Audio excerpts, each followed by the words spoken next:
Okay, I'm back. And I did some dictionary work. You ready for what pamplemousse means? It's French for grapefruit. So that mean guy's named Grapefruit. And pique, Pique, it means a feeling of irritation or resentment when your pride is hurt. So he's not a great guy. He's just cranky all the time. What really upset me is Schadenfreude. You know what that means? It means that somebody who takes pleasure in somebody else's misery.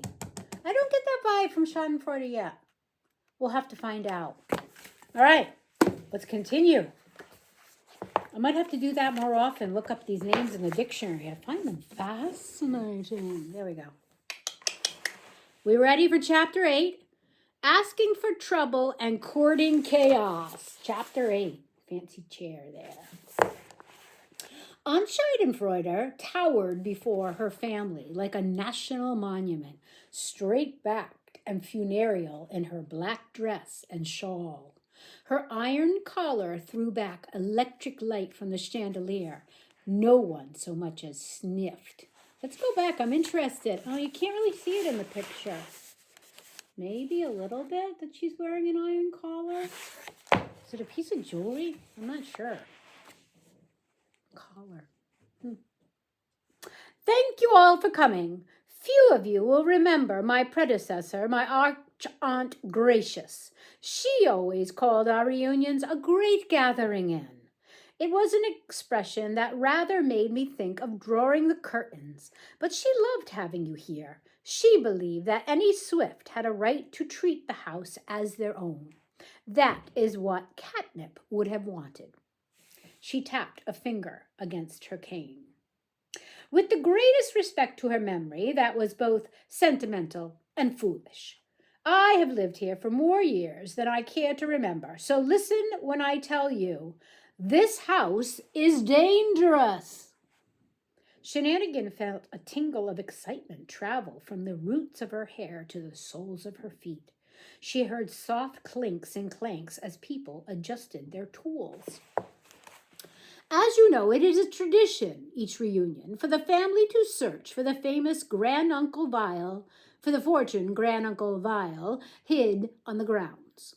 And while I wouldn't dare suggest that we break with tradition, she cast a sidelong glance at Aunt Inheritance, overflowing with pride beside her, I want to be absolutely clear.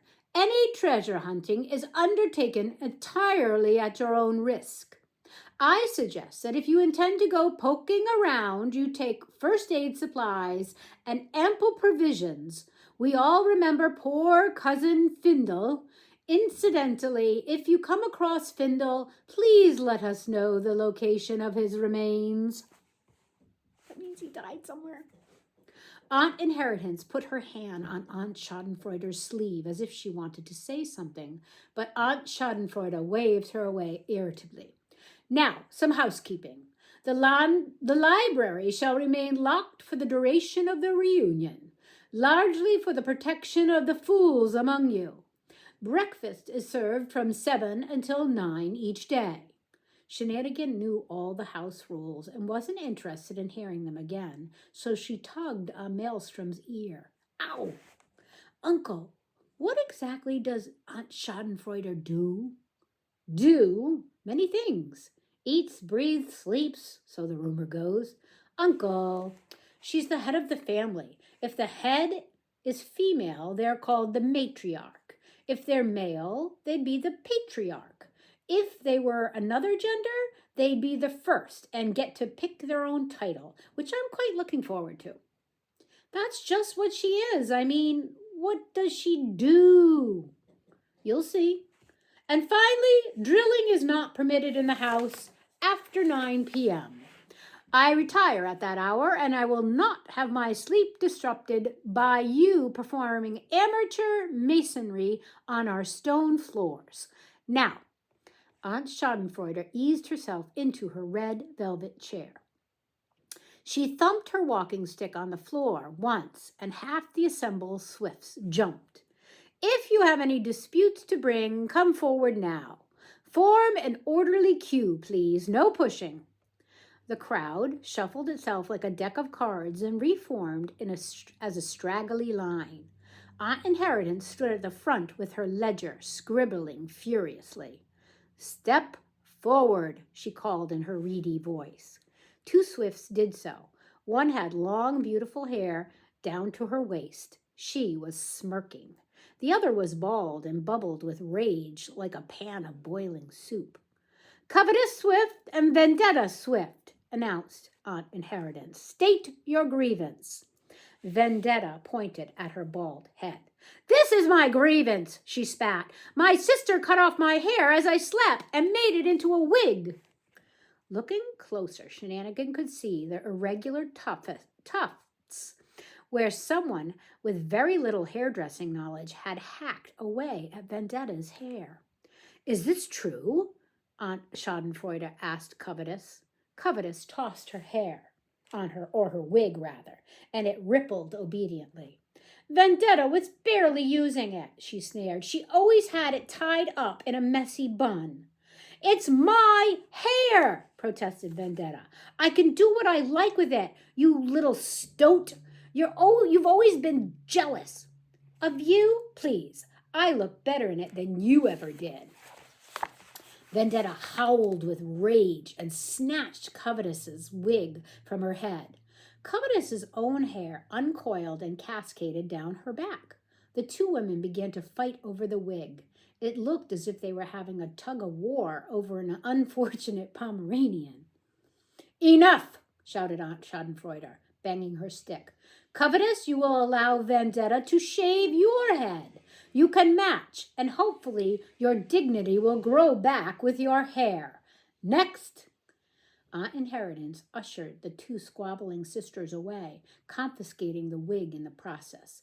Neither sister looked happy about the solution, but they didn't object either. Next up were a frazzled-looking woman carrying a newborn baby in a sling around her middle, and a stocky, bearded man Shenanigan took to be her husband. Renee Swift, née Carter, her husband Fortissimo Swift, and their daughter Finicky Swift, announced Aunt Inheritance. "Hello," said Renee nervously. My husband and I recently had our first child, as you can see, and now it's hard to get the babies to sleep. We're exhausted, but every time we manage to get her down, my husband's voice wakes her up. We need your advice." Aunt Schadenfreude turned to Fortissimo. "Well, I can't help it," boomed Fortissimo. Several people close by winced. "My voice just sort of carries naturally." Little Finicky Swift began to cry. Renee hushed her gently, looking despairingly at Aunt Schadenfreude. "Fortissimo," said Aunt Schadenfreude, "do you sing?" "Do I sing?" bellowed Fortissimo. "I sing beautifully. Listen." Fortissimo opened his mouth wide, and the Swifts covered their ears in anticipation. But to their surprise, the voice that emerged was soft and tender. "Hush, little baby, don't say a word.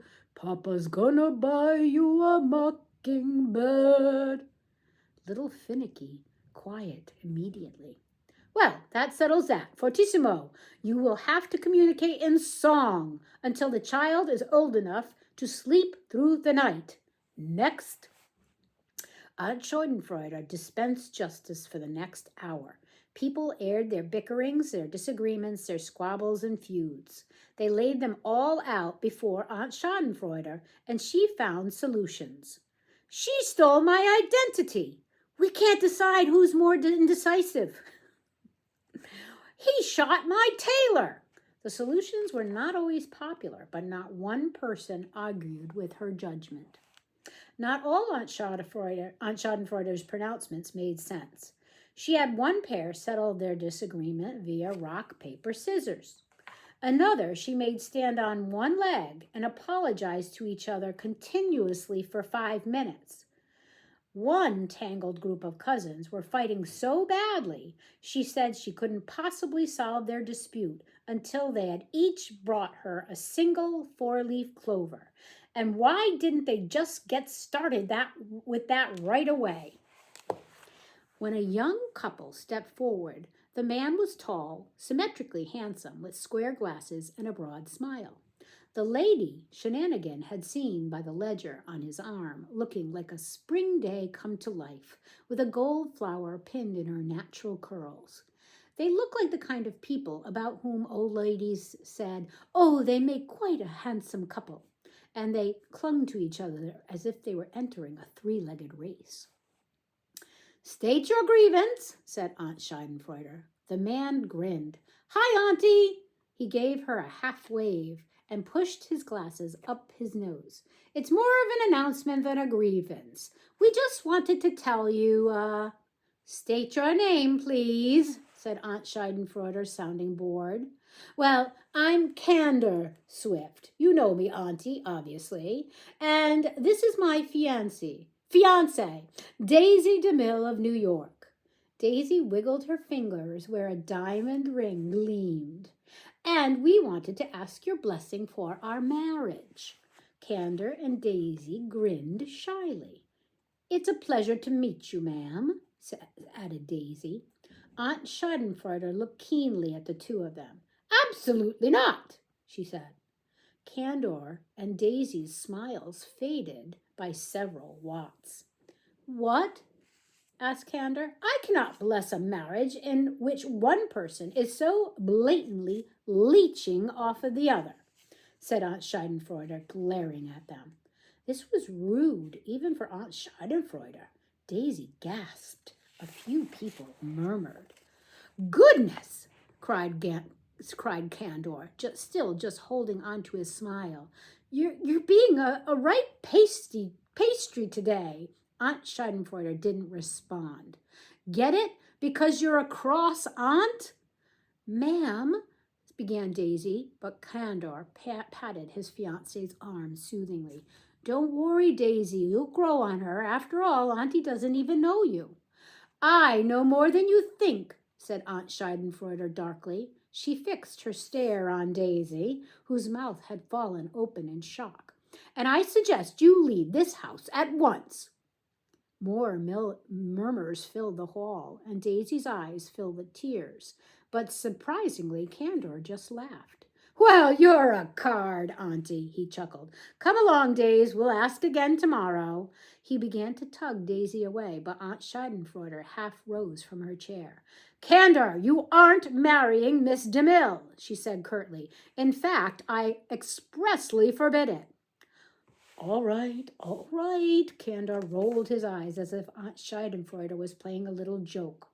Aunt Schadenfreude never joked. "We'll chat later, Auntie. It's good to see you." He slipped away, hand in hand with Daisy, who still looked rather shocked, while the rest of the Swifts muttered to one another. Aunt Schadenfreude dismissed the remaining complainants with a wave of her hand. "That's enough for now," she said. She looked worn out. "Settle down and listen. Inheritance has provided you all with a timetable of organized games and events to keep you out of trouble. You are welcome to attend or not. I don't care. However, in addition to the usual frivolity," Aunt Schadenfreude pronounced frivolity as if it were a dirty word, "I have an announcement to make." She hauled herself upright, leaning hard on her walking stick. Inheritance moved to touch her shoulder, but Aunt Schadenfreude waved her off again. "I am an old woman. I have lived a long and adequate life, but I am far, far closer to my end than my beginning. I am tired of sorting out all your problems, certainly." Her fingers moved to tighten her iron collar. "In 3 days' time, I will choose my replacement. That is all."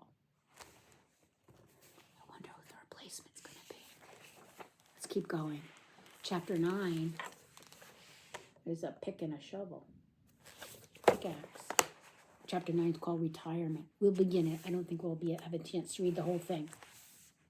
The crowd fizzled like champagne, restless and sharp. Everyone began talking at once, so Shenanigan was required to shout her most pressing question in her uncle's ear. "Could I be matriarch?" "Ow! Ask again in a decade or two, though I'm sure you'd hate it, Skipper." Shenanigan wasn't sure of that. She liked the idea of bossing people around.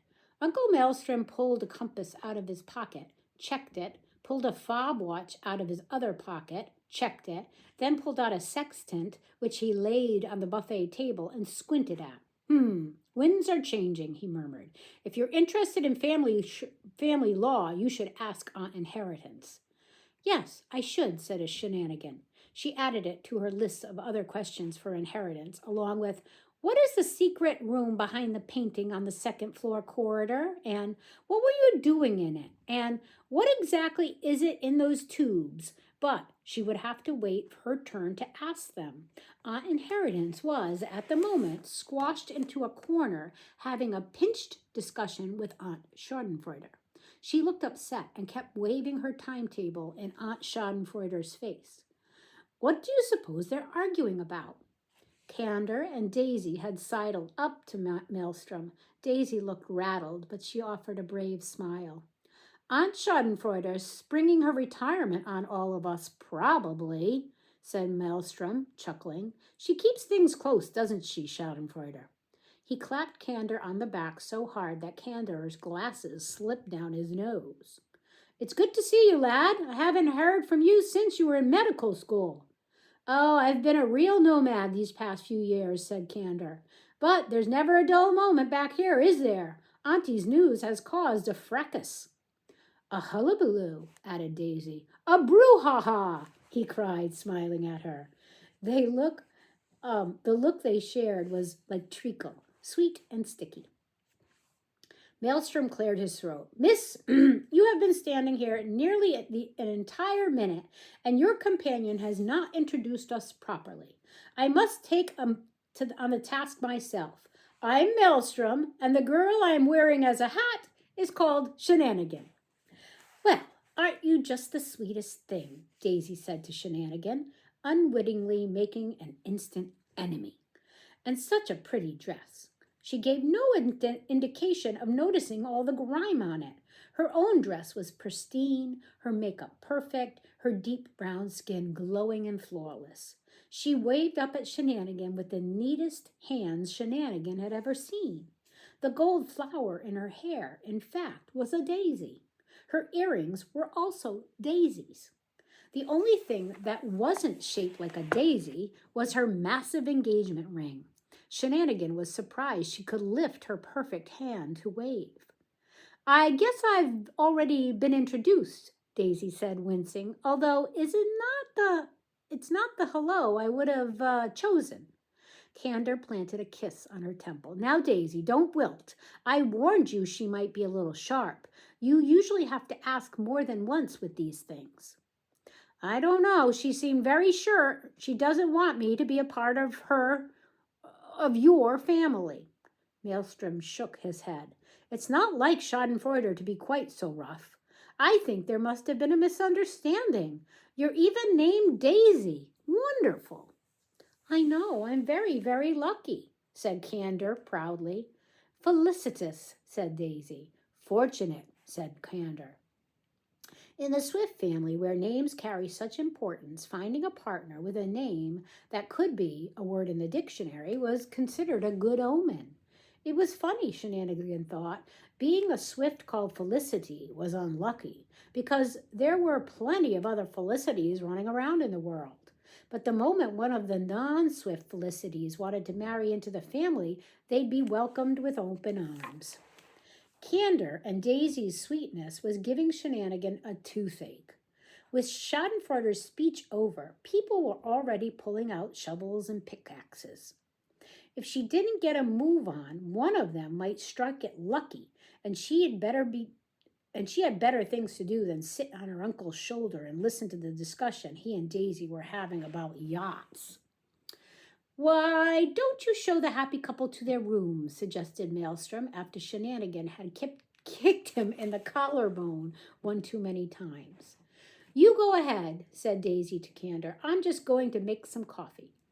Candor offered to go with her, and Daisy said it was all right, and Candor said he would miss her in the 10 or so minutes it would take her to get the cup of coffee, and then Daisy said she would miss him too. And then Candor took so long kissing his fiancée goodbye that Shenanigan began to suspect that Daisy was actually hollow and had to be blown up every few hours like a balloon. Finally, Shenanigan was free. She was up the stairs so fast, Candor had to take long strides to keep pace. Okay, I'm going to stop there in the middle of page 83 where they're heading off for Shenanigan to show him their room. What went on in there, huh? I'm wondering why Schadenfreude doesn't want them to get married. Maybe she knows something about Daisy. I don't know. All right, my lovey. It's time to give kisses until we read again. I love you.